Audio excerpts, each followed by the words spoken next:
നമസ്കാരം. VBC വാർത്തകൾ ആരംഭിക്കുന്നു. ആദ്യം പ്രധാന വാർത്തകൾ.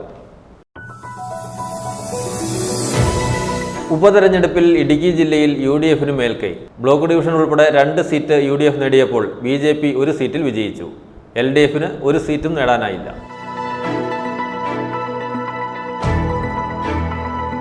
വയനാട്ടിലെ ദുരന്തബാധിത മേഖലകളിലേക്ക് സഹായം എത്തിച്ച് തൊടുപുഴയിലെ ഒരു പറ്റം ബസ് ഉടമകളും ജീവനക്കാരും. ഉടുമ്പന്നൂർ, കരിമണ്ണൂർ മേഖലകളിലേക്ക് സർവീസ് നടത്തുന്ന ASK, അമാൻ എന്നീ പേരുകളിലുള്ള 7 ബസ്സുകളുടെ 3 ദിവസത്തെ കളക്ഷനാണ് ഇതിനായി വിനിയോഗിക്കുക.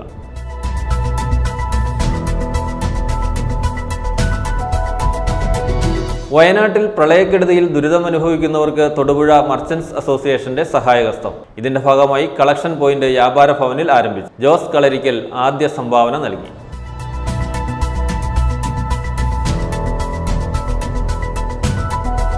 വയനാട്ടിലെ ഉരുൾപൊട്ടലിൽ കൃഷിയിടം നഷ്ടപ്പെട്ട കുടുംബങ്ങൾക്കായി തൊടുപുഴയിൽ പ്രവർത്തിക്കുന്ന fruits Valley farmers produce company 10 acre സ്ഥലം വാങ്ങി കൃഷി ചെയ്തു നൽകുമെന്ന് ചെയർമാൻ അഡ്വക്കേറ്റ് ബിജു പറയുന്നത്. ഇടവെട്ടി ശ്രീകൃഷ്ണസ്വാമി ക്ഷേത്രത്തിൽ ഔഷധ സേവ നടന്നു. രോഗങ്ങൾ വരാൻ ഏറ്റവും കൂടുതൽ സാധ്യതയുള്ള കർക്കിടക മാസത്തിലെ മധ്യദിനത്തിൽ ധന്വന്തരി സൗധത്തിലിരുന്ന് പ്രാർത്ഥനയോടെ ക്ഷേത്രത്തിൽ നിന്ന് പൂജിച്ചു നൽകുന്ന ഔഷധം സേവിക്കുന്ന ചടങ്ങാണ് ഇടവെട്ടി ഔഷധ സേവ.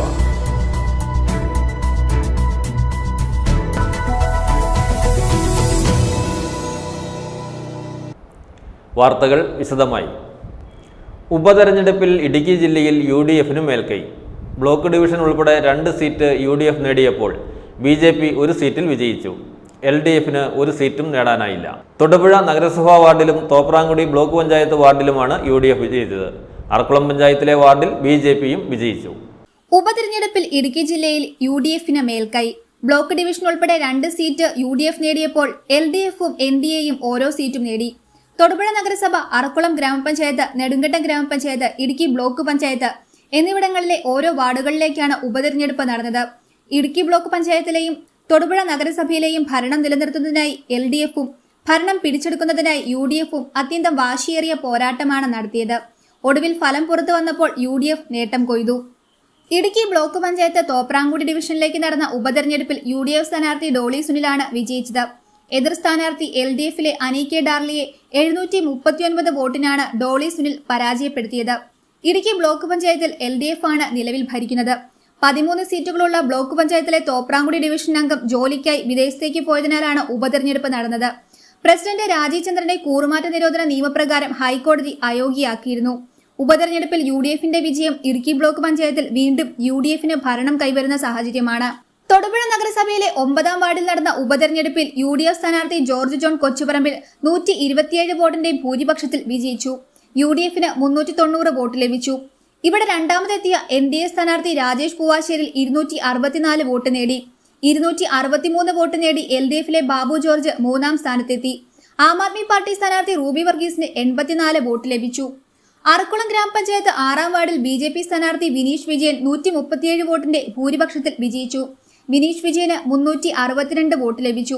UDF സ്ഥാനാർത്ഥി അലസ് എബ്രഹാമിന് 230 വോട്ടും LDF സ്ഥാനാർത്ഥി ടോം ജോസ് കുന്നേലിന് 175 വോട്ടും ലഭിച്ചു. ഉടുമ്പൻചോല പഞ്ചായത്തിലെ 8ാം വാർഡായ പാറത്തോട്ടിൽ ഇടതുമുന്നണി സ്ഥാനാർത്ഥിയായ CPM-ലെ യേശുദാസ് രാജപ്പൻ വിജയിച്ചു.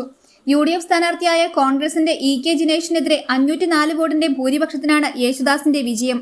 596 വോട്ടാണ് CPM പാറത്തോട് ലോക്കൽ കമ്മിറ്റി അംഗമായ യേശുദാസ് രാജപ്പന് ലഭിച്ചത്. ജിനേഷിന് ലഭിച്ചതാകട്ടെ 92 വോട്ടാണ്.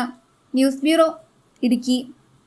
മുല്ലപ്പെരിയാർ അണക്കെട്ടിന്റെ വൃഷ്ടിപ്രദേശങ്ങളിലും തേക്കടി വനമേഖലയിലും മഴ ശക്തമായതോടെ അണക്കെട്ടിലെ ജലനിരപ്പ് 130.45 അടിയിലെത്തി. തിങ്കളാഴ്ച 128.15 അടിയായിരുന്നു ജലനിരപ്പ്. ചൊവ്വാഴ്ച 5 മണിയോടെ 130.25 അടിയിലെത്തിയിരുന്നു. കഴിഞ്ഞ വർഷം ഇതേ സമയം 123.35 അടിയായിരുന്നു മുല്ലപ്പെരിയാർ അണക്കെട്ടിലെ ജലനിരപ്പ്. VR വിജയൻ തയ്യാറാക്കിയ റിപ്പോർട്ട്.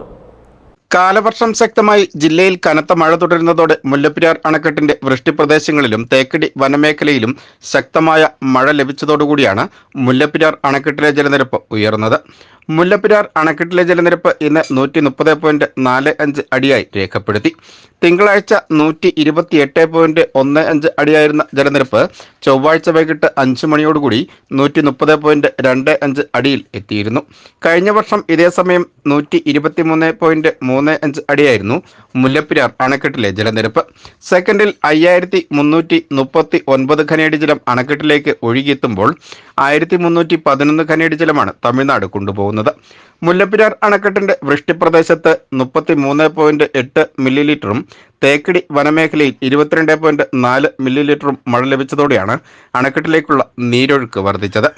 142 അടി പരമാവധി സംഭരണശേഷി നിശ്ചയിച്ചിരിക്കുന്ന മുല്ലപ്പെരിയാർ അണക്കെട്ടിലെ ജലനിരപ്പ് 136 അടിയിലെത്തുമ്പോഴാണ് തമിഴ്നാട് ആദ്യ ജാഗ്രതാ നിർദ്ദേശം പുറപ്പെടുവിക്കുന്നത്. BBC news, Kumily. വയനാട്ടിലെ ദുരന്തബാധിത മേഖലകളിലേക്ക് സഹായം എത്തിച്ച് തൊടുപുഴയിലെ ഒരുപറ്റം ബസ് ഉടമകളും ജീവനക്കാരും. ഉടമ്പന്നൂർ, കരിമണ്ണൂർ മേഖലകളിലേക്ക് സർവീസ് നടത്തുന്ന ASK, അമാൻ എന്നീ പേരുകളിലുള്ള 7 ബസ്സുകളുടെ 3 ദിവസത്തെ കളക്ഷനാണ് ഇതിനായി വിനിയോഗിക്കുക. പ്രകൃതി ദുരന്തമുണ്ടാക്കുന്ന വിവിധ സ്ഥലങ്ങളിൽ സഹായം എത്തിക്കുന്നതിൽ എന്നും മുൻപന്തിയിലാണ് തൊടുപുഴയിലെ ഒരുപറ്റം ബസ് ഉടമകളും ജീവനക്കാരും. വയനാട് ദുരന്തമറിഞ്ഞപ്പോഴും ഇവർ തങ്ങളാലാവുന്നത് ചെയ്യണമെന്ന തീരുമാനവുമായി മുന്നിട്ടിറങ്ങുകയായിരുന്നു. ASK, അമാൻ എന്നീ പേരുകളിലുള്ള 7 ബസ്സുകളുടെ 3 ദിവസത്തെ കളക്ഷൻ തുകയാണ് ഇവർ സമാഹരിക്കുന്നത്. കേരളം കണ്ട ഏറ്റവും വലിയൊരു ദുരന്തം, 150ഓളം ആൾക്കാർ മരിച്ചു എന്നാണ് ഇപ്പോൾ കിട്ടിയ റിപ്പോർട്ട്. ഇനിയും 100-200 ആൾക്കാരുടെ കാണാനില്ലെന്ന് പറയുന്നു. ഇങ്ങനെ ഇത്രയും വലിയ ഒരു ദുരന്തമുഖത്ത് നമ്മൾ ഇന്നലെ TV-യിൽ ന്യൂസ് കണ്ടപ്പോൾ തന്നെ ഞങ്ങളുടെ മാനേജ്മെൻറ്റ് ASK ആൻഡ് അയാൻ്റെ കീഴിലുള്ള എല്ലാ വണ്ടികളും 7ഓളം വണ്ടികൾ തൊടുപുഴ, പെരിങ്ങാശ്ശേരി, മലയഞ്ചി, അമേപ്ര, തട്ടക്കുഴ റൂട്ടിലോടുന്ന ഞങ്ങളുടെ കീഴിലുള്ള 7ഓളം വണ്ടികൾ ഈ വരുന്ന ദിവസങ്ങളിൽ ബുധൻ, വ്യാഴം, വെള്ളി വരുന്ന ദിവസങ്ങളിലുള്ള മുഴുവൻ കളക്ഷനും ദുരന്തം അനുഭവിക്കുന്നവരിലോട്ട് ഞങ്ങൾ എത്തിക്കുകയാണ്. വയനാട്ടിലെ ദുരിതാശ്വാസ ക്യാമ്പുകളിലേക്ക് ആവശ്യമായവ എന്തൊക്കെയെന്നറിഞ്ഞ് അവ നേരിട്ട് കൈമാറാനാണ് തീരുമാനം. ദുരിതബാധിതർക്കുള്ള ആവശ്യവസ്തുക്കളും ഭക്ഷണവുമാണ് പ്രധാനമായും ഇത്തരത്തിൽ എത്തിക്കുന്നത്. ബസ്സിൽ കയറുന്ന യാത്രക്കാരിൽ നിന്നും മികച്ച പ്രതികരണമാണ് ലഭിക്കുന്നതെന്നും ഉടമകൾ പറയുന്നു. ഇത് കാണുന്ന എല്ലാവരും മാക്സിമം ഈ ദിവസങ്ങളിൽ യാത്ര ചെയ്ത് മാക്സിമം ഈ കളക്ഷനെ ഒന്ന് സക്സസ് ആക്കി ഇതിനൊന്ന് വിജയിപ്പിക്കണം എന്നാണ് ഞങ്ങൾക്കൊരു ജനങ്ങളോടുള്ളൊരു ആഹ്വാനം. ഞങ്ങൾ ഇന്നലെ ഞങ്ങളുടെ തൊഴിലാളികളുമായിട്ട് ഞങ്ങളിരുന്ന് ആലോചിച്ചു. വൈകിട്ട് ഇന്നലെ രാത്രി തന്നെ തൊഴിലാളികളെല്ലാം അതിന് വളരെ സപ്പോർട്ടീവായിരുന്നു. ഞങ്ങൾ ഇതിനു മുമ്പും പല ചാരിറ്റി പ്രവർത്തനങ്ങളും ചെയ്തിട്ടുള്ള ആൾക്കാരാണ്. ഞങ്ങൾ കൊറോണ ടൈമിലായാലും പ്രളയ സമയത്തായാലും ഞങ്ങളുടെ വണ്ടികൾ വിട്ടുകൊടുക്കുകയും ഞങ്ങൾ അങ്ങോട്ട് സാധനങ്ങൾ ദുരിതാശ്വാസ ക്യാമ്പിലോട്ട് വേണ്ട സാധനങ്ങൾ ഞങ്ങൾ എത്തിക്കുകയും ഇതിനു മുമ്പും പല ചാരിറ്റികളും ചെയ്തിട്ടുണ്ട്. അപ്പോൾ ഈ 3 ദിവസത്തെ മുഴുവൻ കളക്ഷനും അതിനകത്ത് തൊഴിലാളികളെല്ലാം അവരുടെ ശമ്പളം ഇല്ലാണ്ടാണ്, ശമ്പളം അവർ എടുക്കാണ്ട് മുഴുവൻ പൈസയും ഈ ദുരന്തത്തിലോട്ട് ഞങ്ങൾ കൊടുക്കുകയാണ്. ഡീസൽ ബാക്കിയുള്ള ചിലവുകളെല്ലാം ഞങ്ങളുടെ കയ്യിൽ നിന്ന് വേറെ ഇടുന്നതായിരിക്കും. ഈ ബസ്സുകൾ ഓടുന്ന മുഴുവൻ കളക്ഷനും ഞങ്ങൾ അങ്ങോട്ട് മാറ്റുകയാണ് ചെയ്യുക. ദുരന്തബാധിത മേഖലകളിൽ ആവശ്യവസ്തുക്കളുടെ കുറവ് നേരിടുന്നുവെന്ന വാർത്തകൾ പുറത്തു വരുന്നതിനിടെയാണ് തൊടുപുഴയിലെ ബസ് ഉടമകളായ ASK, അബ്ബാസ്, മുഹമ്മദ് സാഹിബ്, സുലൈമാൻ സാഹിബ് എന്നിവരുടെയും ജീവനക്കാരുടെയും മാതൃകാപരമായ ഇത്തരമൊരു നീക്കം. News bureau, Thodupuzha. വയനാട്ടിൽ പ്രളയക്കെടുതിയിൽ ദുരിതമനുഭവിക്കുന്നവർക്ക് തൊടുപുഴ മർച്ചന്റ്സ് അസോസിയേഷന്റെ സഹായഹസ്തം. ഇതിന്റെ ഭാഗമായി കളക്ഷൻ പോയിന്റ് വ്യാപാര ഭവനിൽ ആരംഭിച്ചു. വൈസ് പ്രസിഡന്റ് ജോസ് കളരിക്കൽ ആദ്യ സംഭാവന നൽകി. പ്രസിഡന്റ് TC രാജു തരണിയിൽ അധ്യക്ഷത വഹിച്ചു. രക്ഷാധികാരി TN Prasannakumar, general secretary CK Navas, vice president Shereef Sargam, Shiyas Embees, treasurer Anilkumar തുടങ്ങിയവർ പങ്കെടുത്തു. ഞങ്ങൾ രാവിലെ മുതൽ എല്ലാ കടകളിലും വന്ന് ഒരു സഹായം നിങ്ങൾക്ക് ചെയ്യാവുന്നതിൽ മാക്സിമം സഹായം ചെയ്ത് സഹകരിക്കണമെന്ന് ഈ അവസരത്തിൽ ഞാൻ അഭ്യർത്ഥിക്കുകയാണ്. നിങ്ങളുടെ സഹായങ്ങൾ സാമ്പത്തികമായിട്ട് തന്നാൽ മതി. കാരണം ഉൽപ്പന്നങ്ങൾ, മറ്റ് വസ്തുക്കൾ അവിടെ അങ്ങോട്ട് ആവശ്യമില്ല എന്നുള്ളതാണ് നമുക്ക് അറിയാൻ കഴിഞ്ഞത്. ജില്ലാ ഭരണകൂടവും മറ്റും നമ്മൾ അങ്ങോട്ട് ആളുകൾ ചെല്ലണ്ട, എല്ലാ സഹായവും അവിടെ കൊടുക്കുന്നുണ്ട്. നമ്മൾ സാമ്പത്തികമായി മാത്രം സഹായം ചെയ്താൽ മതി എന്നുള്ള അറിയിപ്പാണ് ജില്ലാ കമ്മിറ്റിയിൽ നിന്നും സംസ്ഥാന കമ്മിറ്റിയിൽ നിന്നും നമ്മളെ അറിയിച്ചിട്ടുള്ളത്. വ്യാപാരി വ്യവസായി ഏകോപന സമിതി ഈ കച്ചവടക്കാരെയും ആ നാട്ടിലുള്ള കഷ്ടപ്പെടുന്ന ബാക്കി നാട്ടുകാരെ ഉദ്ധരിക്കാൻ വേണ്ടി ഒരു സംസ്ഥാന വ്യാപകമായി ഒരു സംഭാവന രജിസ്റ്റർ ചെയ്തുകൊണ്ട് ഒരു കൈത്താങ് സഹായം ആ നാട്ടിലെ നല്ല കഷ്ടപ്പെടുന്ന ആൾക്കാർക്ക് കൊടുക്കാൻ തീരുമാനിച്ചിട്ടുണ്ട്. അതിൻ്റെ ഭാഗമായി തൊടുപുഴ മർച്ചന്റ് അസോസിയേഷൻ ആദ്യമായി മുന്നോട്ടിറങ്ങിയാണ്. എല്ലാ വ്യാപാരി വ്യവസായ സുഹൃത്തുക്കളും ആത്മാർത്ഥമായി സഹകരണം ചെയ്തുകൊണ്ട് ഈ കൈത്താങ്കിൽ ഒരു കൈത്താങ് കൂടെ താഴെ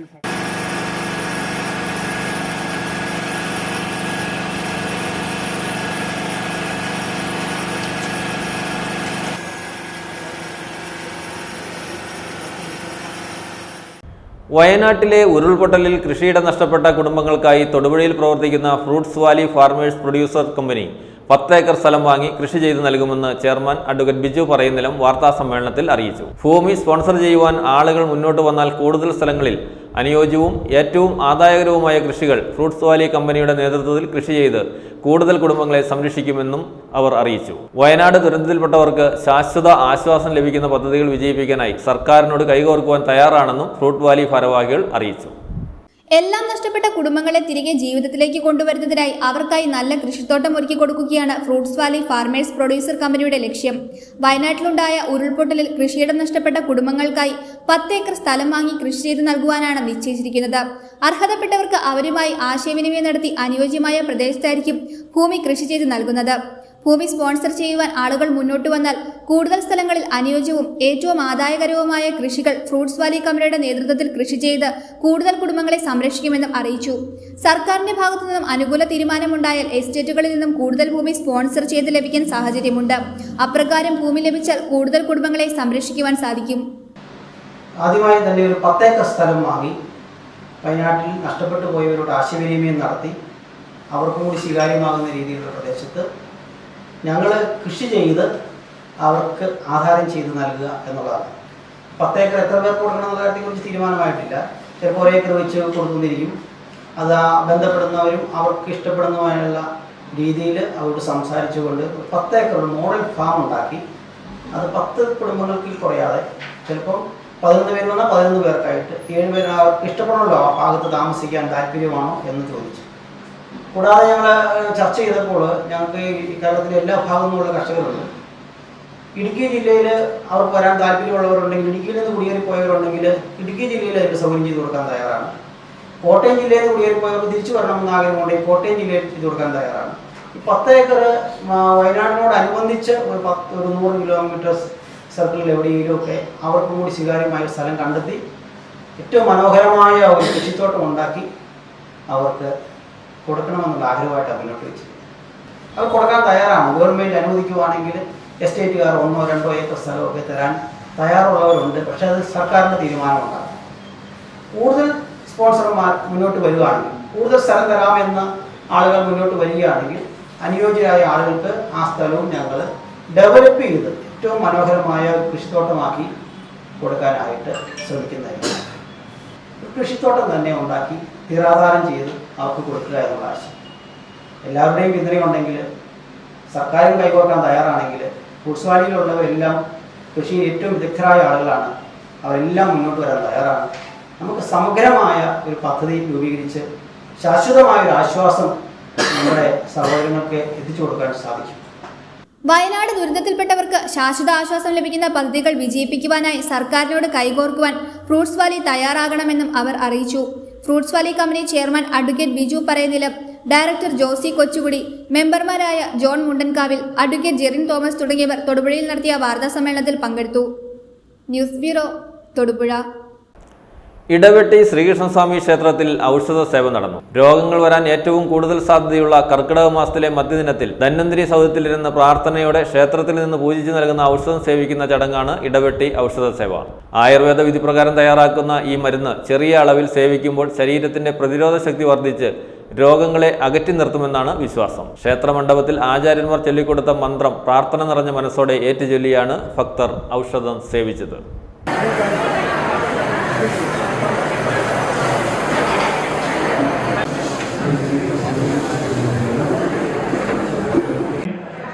ഇവിടെ എല്ലാ മാസവും 2-ാം ഞായറാഴ്ച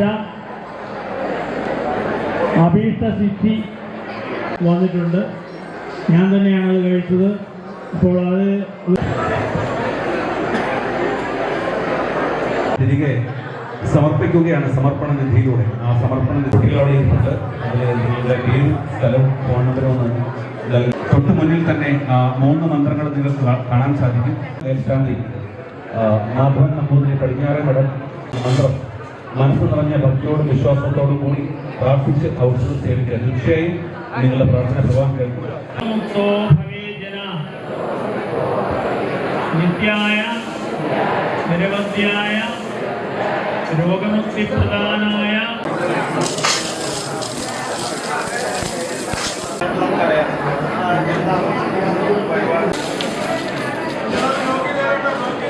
നിങ്ങൾക്ക് യാതൊരു ബുദ്ധിമുട്ടുണ്ടാവാതെ വരവ് കഴിക്കുന്നതിനായിട്ടാണ് ഈ ഒരു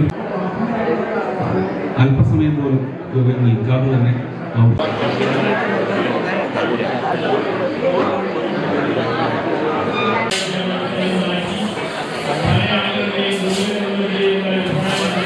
ദക്ഷകൻ മന്ത്രായ അഷ്ടനാഗങ്ങളും കേട്ട് പ്രസാദിക്കണമേ സംഭരിക്കാം.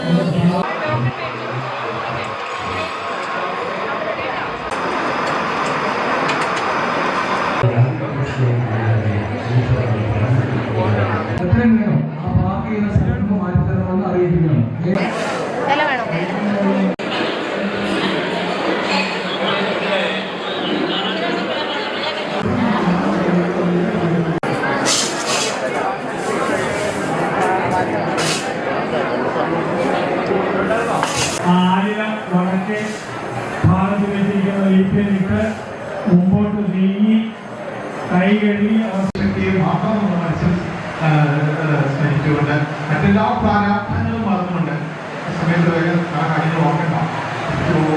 കൂടി ആരോഗ്യത്തോടുകൂടി മനസ്സമാധാനത്തോടുകൂടി അടുത്ത വർഷം വീണ്ടും വരാനിടയാവട്ടെ എന്ന് എല്ലാവർക്കും വേണ്ടി. വയനാട് ദുരന്തത്തിൽ ദുരിതമനുഭവിക്കുന്നവർക്കായി അവശ്യ സാധനങ്ങൾ സംഭരിക്കുന്നതിന് കോൺഗ്രസ് പ്രവർത്തകർ കോതമംഗലം നഗരത്തിൽ വ്യാപാരികളിൽ നിന്നും അവശ്യ വസ്തുക്കൾ ശേഖരിച്ചു. കോൺഗ്രസ് കോതമംഗലം മുനിസിപ്പൽ കമ്മിറ്റിയുടെ നേതൃത്വത്തിലായിരുന്നു കച്ചവടക്കാരിൽ നിന്ന് വിവിധ ഇനം വസ്തുക്കൾ ശേഖരിച്ചത്. വയനാട് ദുരന്തത്തിൽ ദുരിതമനുഭവിക്കുന്നവർക്കായി അവശ്യ സാധനങ്ങൾ സംഭരിക്കുന്നതിന് കോൺഗ്രസ് പ്രവർത്തകർ കോതമംഗലം നഗരത്തിൽ വ്യാപാരികളിൽ നിന്നും അവശ്യ വസ്തുക്കൾ ശേഖരിച്ചു. കോൺഗ്രസ് കോതമംഗലം മുനിസിപ്പൽ കമ്മിറ്റിയുടെ നേതൃത്വത്തിലായിരുന്നു കച്ചവടക്കാരിൽ നിന്ന് വിവിധയിനം വസ്തുക്കൾ ശേഖരിച്ചത്. തുണിത്തരങ്ങൾ, ചെരുപ്പുകൾ, കുടിവെള്ളം, ബ്രഷ്, പേസ്റ്റ്, സോപ്പ് തുടങ്ങിയവയാണ് സ്വീകരിക്കുന്നത്.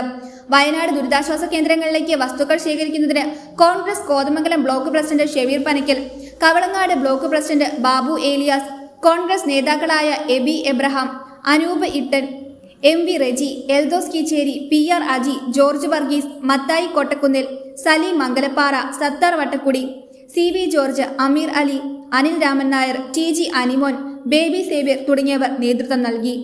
കെടുതിക്ക് ഇരയായിട്ടുള്ള ആളുകൾക്ക് ആവുന്ന തരത്തിലുള്ള സഹായം എത്തിക്കുന്നതിന് വേണ്ടി കോൺഗ്രസ് മണ്ഡലം കമ്മിറ്റിയുടെ നേതൃത്വത്തിൽ കോതമംഗലം പട്ടണത്തിൽ സുമനസ്സുകളായിട്ടുള്ള ആളുകളിൽ നിന്ന് പറ്റുന്ന തരത്തിലുള്ള സഹായം വ്യാപാരി വ്യവസായികളിൽ നിന്നും മറ്റ് ഏജൻസികളിൽ നിന്നുമൊക്കെ അവർക്ക് പറ്റുന്ന തരത്തിലുള്ള സഹായങ്ങൾ ഏറ്റുവാങ്ങി അത് അവിടെ കഷ്ടത അനുഭവിക്കുന്ന ജനങ്ങൾക്ക് വേണ്ടി എത്തിച്ചു കൊടുക്കുന്നതിന് വേണ്ടിയിട്ടുള്ള ഒരു വലിയ പ്രയത്നമാണ് മണ്ഡലം കോൺഗ്രസ് കമ്മിറ്റിയുടെ മുഖ്യമന്ത്രിയുടെ നേതൃത്വത്തിൽ പ്രിയപ്പെട്ട മറ്റ് നേതാക്കന്മാരൊക്കെ ചേർന്ന് ഇവിടെ നിർവഹിക്കുന്നത്.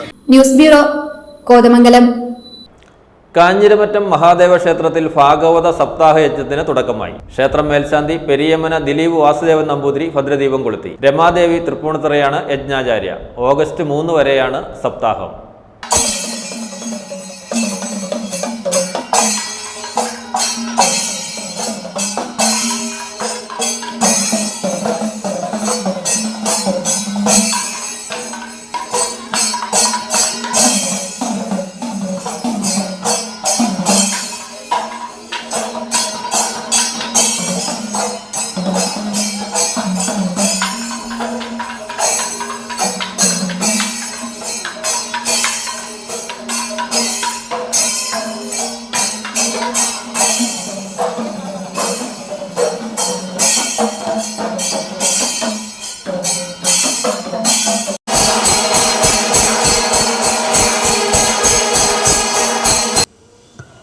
വാഗർത്ഥാവിവ സംരർത്ഥോ വാഗർത്ഥപ്രതിബധ്യതേ ജഗതപിതരോ വന്ദേ പാർവതീ പരമേശ്വരോ. സദാശിവസമാരംഭ ശങ്കരാചാര്യമധ്യമ അസ്മദാചാര്യപര്യന്ത വന്ദേ ഗുരുപരമ്പര. കൊച്ചൗസേപ്പ് ചിറ്റിലപ്പള്ളി ഫൗണ്ടേഷനും കാർഗിനോസ് ഫൗണ്ടേഷന്റെയും സംയുക്ത ആഭിമുഖ്യത്തിൽ ഗിരിജ്യോതി ക്രെഡിറ്റ് യൂണിയൻ കഞ്ഞിക്കുഴി യൂണിറ്റിന്റെ നേതൃത്വത്തിൽ സൗജന്യ ക്യാൻസർ സാധ്യതാ നിർണയ ക്യാമ്പ് സംഘടിപ്പിച്ചു. കഞ്ഞിക്കുഴി സെന്റ് മേരീസ് പാരിഷ് ഹാളിൽ നടന്ന രോഗനിർണയ camp high range development society executive director father Joseph Kochukunnel ഉദ്ഘാടനം ചെയ്തു. കൊച്ചോസേഫ് ചിറ്റിലപ്പള്ളി ഫൗണ്ടേഷന്റെയും കാർഗിനോസ് ഫൗണ്ടേഷന്റെയും സംയുക്ത ആഭിമുഖ്യത്തിൽ ഗിരിജ്യോതി ക്രെഡിറ്റ് യൂണിയൻ കഞ്ഞിക്കുഴി യൂണിറ്റിന്റെ നേതൃത്വത്തിലാണ് സൗജന്യ ക്യാൻസർ സാധ്യതാ ക്യാമ്പ് സംഘടിപ്പിച്ചത്. Kanjikuzhi Saint Mary's church parish ഹാളിൽ നടന്ന രോഗനിർണയ ക്യാമ്പിൽ Girijyothi credit union director father Tomy Luka Anikuzhikattil അധ്യക്ഷത വഹിച്ചു. യോഗം HTS executive director father Joseph Kochukunnel ഉദ്ഘാടനം ചെയ്തു. രോഗം മുൻകൂട്ടി കണ്ടുപിടിക്കുന്നതാണ് വന്നിട്ട് ചികിത്സിക്കുന്നതിനേക്കാൾ നല്ലത് എന്ന് ഞാൻ ഇവിടെ ഇരിക്കുന്ന നിങ്ങളോട് നിങ്ങൾക്കറിയാവുന്ന ഏതെങ്കിലും 2 ക്യാൻസർ പേഷ്യൻസിനെയെങ്കിലും അറിയാവുന്നവർ കൈപൊക്കാൻ പറഞ്ഞു കഴിഞ്ഞാൽ കൈപൊക്കാത്തവരായിട്ട് ആരെങ്കിലും ഉണ്ടാവുമോ എന്ന് എനിക്കറിയില്ല. നമുക്കെല്ലാ അറിവിലും പരിചയത്തിലും നമ്മുടെ കുടുംബത്തിൽപ്പെട്ടവരോ ലോകത്തിൽപ്പെട്ടവരോ നമ്മുടെ നാട്ടിൽപ്പെട്ടവരോ ക്യാൻസർ രോഗികളായിട്ട് ധാരാളം പേരുണ്ട്. Karkinos state programme coordinator Honey Devasya പദ്ധതി വിശദീകരണം നടത്തി. പരിപാടികൾക്ക് ആശംസ അറിയിച്ച് Girijyothi credit union president Shillu Thomas, secretary Kunjamma Thomas, sister Josna, Roshan John എന്നിവർ സംസാരിച്ചു. സൗജന്യ ക്യാൻസർ രോഗ സാധ്യതാ നിർണയ ക്യാമ്പിന് ഡോക്ടർമാരായ ആസിയ AL, ഡയാന അലക്സാണ്ടർ എന്നിവർ നേതൃത്വം നൽകി. നിരവധി ആളുകൾ ക്യാമ്പിന്റെ സേവനം പ്രയോജനപ്പെടുത്തി. News bureau, Idukki.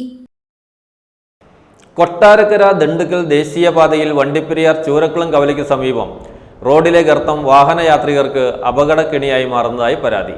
നിരവധി ഇരുചക്ര വാഹനയാത്രികർ അപകടത്തിൽപ്പെട്ട ഗർത്തം അടിയന്തരമായി നികത്തണമെന്ന ആവശ്യം ശക്തം. അപകടങ്ങൾക്ക് സാക്ഷിയായ സമീപവാസി ഇവിടെ സൂചനയ്ക്കായി പുൽച്ചെടിയും കല്ലും വെച്ചാണ് വാഹനയാത്രികർക്ക് മുന്നറിയിപ്പ് നൽകിയിരിക്കുന്നത്. കൊട്ടാരക്കര ദിണ്ടുക്കൽ ദേശീയപാതയിൽ വണ്ടിപ്പെരിയാർ ചുരക്കുളം കവലയ്ക്ക് സമീപം റോഡിലെ ഗർത്തം വാഹനയാത്രികർക്ക് അപകടക്കെണിയായി മാറുന്നതായി പരാതി. ഏറെ വാഹനത്തിരക്ക് അനുഭവപ്പെടുന്ന കൊട്ടാരക്കര ദിണ്ടുക്കൽ ദേശീയപാതയിൽ വണ്ടിപ്പെരിയാർ ചുരക്കുളം കവലയ്ക്ക് സമീപത്താണ് റോഡിലെ ഗർത്തം വാഹനയാത്രികർക്ക് അപകടക്കെണിയായി മാറുന്നതായി പരാതി ഉയരുന്നത്. റോഡിന് വശത്തായി രൂപപ്പെട്ട ഗർത്തത്തിൽ ഇരുചക്ര വാഹനങ്ങൾ അപകടത്തിൽപ്പെടുന്നത് പതിവായിരിക്കുകയാണ്.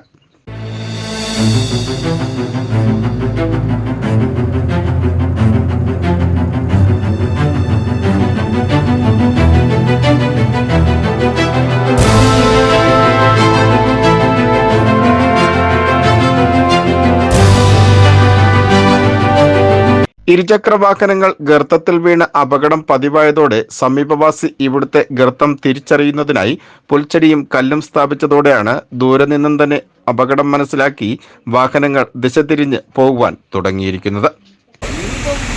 50 മുകളിലായി എത്ര സ്കൂട്ടിക്കാരും ബൈക്കുകാരും എത്ര പേരെ ഒന്ന് വീഴുന്നറിയോ? പിന്നെ നമ്മളിപ്പോൾ ഈ പകലിങ്ങനെ അടയാളം പറ്റിയിരിക്കുന്ന അതുകൊണ്ട് വലിയ വണ്ടിയൊന്നും ചേർന്നില്ല. രാത്രി ആകുമ്പോൾ എടുത്ത് മാറ്റുക. ഇതിപ്പോൾ 2 മാസത്തോളമായി. ഇതിനിടയ്ക്ക് 100-100 രൂപ വണ്ടികൾ അടപ്പിക്കുകയൊക്കെ ചെയ്യും. എത്ര രൂപ അടയ്ക്കുന്നത്? അടച്ചാലൊന്നും നിൽക്കുന്നില്ല. മഴ കഴിയുമ്പോൾ പോകും. ഇതന്നെ പണി. ഇന്നലെ തന്നെ 4 സ്കൂട്ടിക്കാരും വീണു. അതിലൊരു സ്ത്രീയൊക്കെ ഉണ്ടായിരുന്നു. അവർക്കൊക്കെ പരിക്ക് പറ്റി അവർ മരുന്ന് വെച്ചിട്ട് അവരങ്ങ് പോകും. ഗർത്തത്തിൽ കല്ലുകൾ ഇട്ട് പാതി മൂടിയിട്ടുണ്ടെങ്കിലും ഇരുചക്ര വാഹനങ്ങൾ ഇതിൽപ്പെടുന്നത് അപകടത്തിന് കാരണമാവാറുണ്ട്. റോഡരികിലെ ഗർത്തം ശ്രദ്ധയിൽപ്പെടുന്ന വാഹനങ്ങൾ പൊടുതനെ വെട്ടിച്ചു മാറ്റുന്നതോടെ എതിർദിശയിൽ നിന്നും എത്തുന്ന വാഹനങ്ങളിൽ തട്ടി അപകട സാധ്യതയുള്ളതുമായാണ് വാഹനയാത്രികർ പറയുന്നത്. അടിയന്തരമായി ദേശീയപാതയിലെ ഈ അപകടക്കെണിക്ക് പരിഹാരം കാണണമെന്ന ആവശ്യമാണ് ശക്തമാവുന്നത്. BBC news, Vandiperiyar. Kothamangalam Mar Basil higher secondary സ്കൂളിൽ അധ്യാപക രക്ഷാകർതൃ യോഗവും A+ വിജയികൾക്കുള്ള അനുമോദനവും രക്ഷാകർത്തർക്കുള്ള ബോധവൽക്കരണ ക്ലാസും മാർ ബേസിൽ കൺവെൻഷൻ സെന്ററിൽ നടന്നു. സ്കൂൾ മാനേജർ ജോർജ് കൂർപ്പള്ളിൽ ഉദ്ഘാടനം നിർവഹിച്ചു. PTA പ്രസിഡന്റ് AS സനീഷ് അധ്യക്ഷത വഹിച്ചു.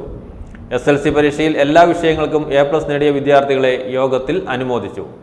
മാതാപിതാക്കൾക്കായി പ്രഭാഷകനും കോതമംഗലം ട്രാഫിക് പോലീസ് സബ് ഇൻസ്പെക്ടറുമായ CP ബഷീർ ക്ലാസ് എടുത്തു. കോതമംഗലം മാർ ബേസിൽ ഹയർ സെക്കൻഡറി സ്കൂളിലെ അധ്യാപക രക്ഷകർതൃ യോഗവും A+ വിജയികൾക്കുള്ള അനുമോദനവും രക്ഷകർത്താക്കൾക്കുള്ള ബോധവൽക്കരണ ക്ലാസും മാർ ബേസിൽ കൺവെൻഷൻ സെന്ററിൽ സംഘടിപ്പിച്ചു. സ്കൂൾ മാനേജർ ജോർജ് കൂർപ്പള്ളിൽ ഉദ്ഘാടനം നിർവഹിച്ചു. 1300 കുട്ടികൾ ഹൈസ്കൂളിൽ പഠിക്കുന്ന ഒരു വിദ്യാഭ്യാസ സ്ഥാപനമാണ് ബേസിൽ സ്കൂൾ. നമ്മൾ ബേസിൽ സാറിനെ വളരെ ആദരവപൂർവ്വം ക്ഷണിച്ചു വരുത്തിയിരിക്കുകയാണ് ഒരു ബോധവൽക്കരണ ക്ലാസ് നടത്തുന്നത്. ഈ സ്റ്റേജ് കാണുമ്പോൾ കസേരയോട് സംസാരിക്കുന്ന ഒരു അവസ്ഥ വളരെ ദയനീയമായിട്ടാണ്.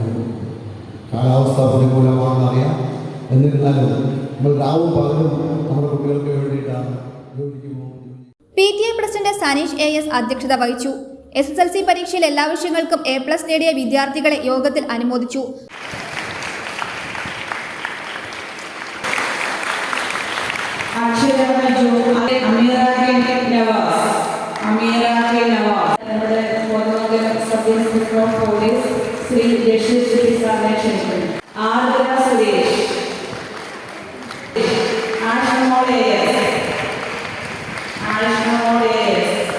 മാതാപിതാക്കൾക്കായി പ്രഭാഷകനും കോതമംഗലം ട്രാഫിക് പോലീസ് സബ് ഇൻസ്പെക്ടറുമായ ബഷീർ CP ബെറ്റർ പേരന്റിംഗ് എന്ന വിഷയത്തെ ആധാരമാക്കി ക്ലാസ് എടുത്തു.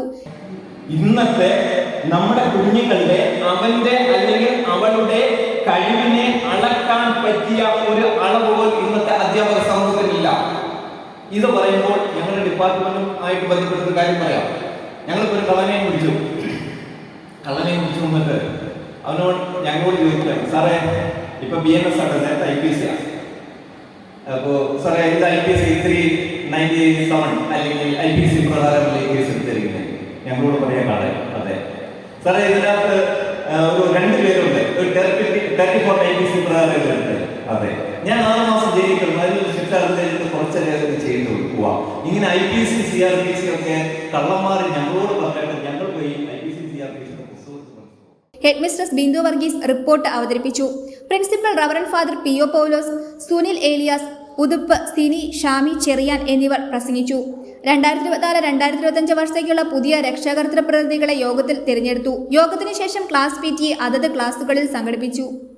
News bureau, Kothamangalam. ഗ്രാമീണ പാതയോട് പഞ്ചായത്ത് അധികൃതർക്കും അവഗണന. വാത്തിക്കുടി പഞ്ചായത്തിലെ 10ാം വാർഡിൽപ്പെടുന്ന ചന്ദനക്കവല കാരിക്കവല റോഡാണ് അധികൃതരുടെ അവഗണനയിൽ ഗതാഗത യോഗ്യമല്ലാതായിരിക്കുന്നത്. കാൽനട യാത്ര പോലും ഇവിടെ ദുഷ്കരമാണ്. വാത്തിക്കുടി പഞ്ചായത്തിലെ 10ാം വാർഡിൽപ്പെടുന്ന ചന്ദനക്കവല അംഗൻവാടി പടിയിൽ നിന്നും കാരിക്കവല കനകക്കുന്ന് ഭാഗത്തേക്കുള്ള റോഡാണ് പതിറ്റാണ്ടുകളായി കാൽനടയാത്രയ്ക്ക് പോലും ഭീഷണിയായി നിലകൊള്ളുന്നത്. അംഗൻവാടി ജംഗ്ഷനിൽ നിന്നും ഏകദേശം 250 മീറ്ററോളം കോൺക്രീറ്റ് ചെയ്തിട്ടുണ്ട്. മറുകരയിൽ കാരിക്കവലയിൽ നിന്നും കനകക്കുന്ന് ഭാഗത്തേക്കും സമാന രീതിയിൽ നിർമ്മാണം നടത്തിയിട്ടുണ്ട്. എന്നാൽ റോഡിന്റെ മധ്യഭാഗത്തുള്ള 500 മീറ്ററോളം മാത്രമാണ് ചെളി നിറഞ്ഞ് കാൽനടയാത്ര പോലും ദുഷ്കരമായിരിക്കുന്നത്. ഇവിടെ 8 മീറ്റർ വീതിയിൽ മൺപണികൾ തീർത്തിട്ട് 20 വർഷത്തോളമായി. എന്നാൽ ആകെയുള്ള 1.5 കിലോമീറ്ററിൽ 1/2 കിലോമീറ്റർ മാത്രമാണ് ദുരിതപാതയായി അവശേഷിക്കുന്നത്. ചന്ദനക്കവല കാരിക്കവല കനകക്കുന്ന് ബന്ധപ്പെടുന്ന റോഡാണിത്. 20 വർഷത്തോളമായി 8 മീറ്റർ വീതിയിൽ ഈ റോഡ് വെട്ടിയിട്ട് ഇതേവരെ ഈ റോഡ് ഫുള്ള് പണി ഭാര്യ ഇതുവരെ തീർത്തു തന്നിട്ടില്ല. ഇത് പല അപകടങ്ങൾ ഈ റോഡിൽ ഉണ്ടായിട്ടുണ്ട്. കഴിഞ്ഞ ദിവസം തോപ്രാങ്കുണ്ട് സൊസൈറ്റിയിലേക്ക് പാലമായി പോയ വണ്ടി ഇവിടെ അപകടത്തിൽപ്പെടുകയുണ്ടായി. അതുകൂടാതെ ഈ റോഡ് പരിചയമില്ലാതെ വരുന്നവരെ സ്ഥിരമായിട്ട് ഇവിടെ ഈ ചള്ളക്കുടിയിലൊക്കെ ചാടി അപകടത്തിൽപ്പെടുകയും പിന്നെ ഞങ്ങൾ നാട്ടുകാരൊക്കെ കൂടിയാണ് അത് തള്ളിക്കയറ്റി വിടുക അങ്ങനെയൊക്കെ ചെയ്യുന്നത്. ഇത് സ്ഥിരം സംഭവിക്കുന്നതാണ്. ഇവിടെ ഈ റോഡിൽ അപകടം സ്ഥിരം സംഭവിക്കുന്നതാണ്. അതിനാൽ എത്രയും പെട്ടെന്ന് അധികാരികൾ ഇടപെട്ട് ഈ റോഡൊന്ന് എത്രയും പെട്ടെന്ന് തന്നെ പൂർത്തിയാക്കി തരണമെന്ന് താഴ്മയായി അപേക്ഷിക്കുന്നു.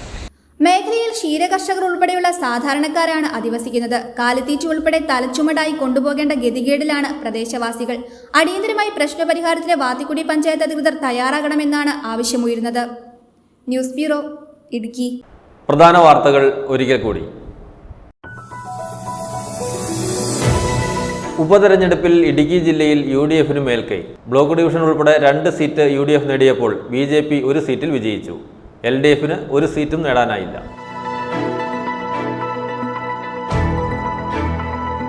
വയനാട്ടിലെ ദുരന്തബാധിത മേഖലകളിലേക്ക് സഹായം എത്തിച്ച് തൊടുപുഴയിലെ ഒരു പറ്റം ബസ് ഉടമകളും ജീവനക്കാരും. ഉടുമ്പന്നൂർ, കരിമണ്ണൂർ മേഖലകളിലേക്ക് സർവീസ് നടത്തുന്ന ASK, അമാൻ എന്നീ പേരുകളിലുള്ള 7 ബസ്സുകളുടെ 3 ദിവസത്തെ കളക്ഷനാണ് ഇതിനായി വിനിയോഗിക്കുക.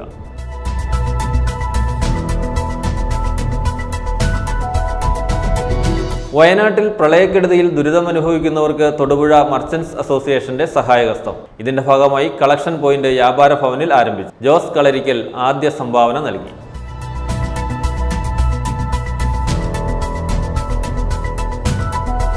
വയനാട്ടിലെ ഉരുൾപൊട്ടലിൽ കൃഷിയിടം നഷ്ടപ്പെട്ട കുടുംബങ്ങൾക്കായി തൊടുപുഴയിൽ പ്രവർത്തിക്കുന്ന fruits Valley farmers produce company 10 acre സ്ഥലം വാങ്ങി കൃഷി ചെയ്തു നൽകുമെന്ന് ചെയർമാൻ അഡ്വക്കേറ്റ് ബിജു പറയുന്നത്. ഇടവെട്ടി ശ്രീകൃഷ്ണസ്വാമി ക്ഷേത്രത്തിൽ ഔഷധ സേവ നടന്നു. രോഗങ്ങൾ വരാൻ ഏറ്റവും കൂടുതൽ സാധ്യതയുള്ള കർക്കിടക മാസത്തിലെ മധ്യദിനത്തിൽ ധന്വന്തരി സൗധത്തിലിരുന്ന് പ്രാർത്ഥനയോടെ ക്ഷേത്രത്തിൽ നിന്ന് പൂജിച്ച് നൽകുന്ന ഔഷധം സേവിക്കുന്ന ചടങ്ങാണ് ഇടവെട്ടി ഔഷധ സേവ.